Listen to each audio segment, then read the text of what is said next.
ఇంతకు ముందు కూడా ఒకడు మోడీ మాకు సింధు నది జలాలు ఆపావు, నువ్వు ఊపిరి ఆపుతానన్నాడు, వాడే లేచిపోయాడు. తెలియలేదా? ఈ మాత్రం నీకు బుర్రా బుద్ధి లేవా?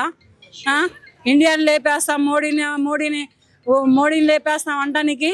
మా ఇండియా ఎంట్రీ కూడా పీకలేవు నువ్వు, ఇది పక్కా. కాలవేరానికి వచ్చాడు కావడం ప్రధానమంత్రి ఇప్పుడు ఎవరెవరో దేశాలకు పోయి ఇండియాకి చెప్పండి అయ్యా మా దేశం మీదకి రావద్దని, మేము తప్పు చేసాం, మాదే తప్పు, ఏదో పొరపాటు అయిపోయింది కనుక మా తరపు నుంచి నేను క్షమాపణలు చెబుతున్నాను, మమ్మల్ని వదిలేయమని చెప్పండి అయ్యా బాబు అని ప్రధానమంత్రి కాళ్ళు పట్టుకుంటున్నాడుగా. ఇంకెక్కడుందిరా మీ బతుకు, మీ పరువు? మీది ఒక బతుకులు, మీ ఒక పరువులు. మీరు వచ్చి మా ఇండియాని లేపేస్తారు, మా ఇండియాలో మోడీని లేపేస్తారు. సరే రండి చూసుకుందాం ఏం మాత్రం తోపుతురుంగాళ్ళు. మా ఇండియా కాశ్మీర్ బార్డర్ దాటి ఇండియాలోకి అడుగు పెట్టండి రా చూద్దాం. కాశ్మీర్ బార్డర్ దాటి, కాశ్మీర్ మాది, జమ్మూ కాశ్మీర్ మావి, అది దాటి ఇటు వచ్చి చూడండి.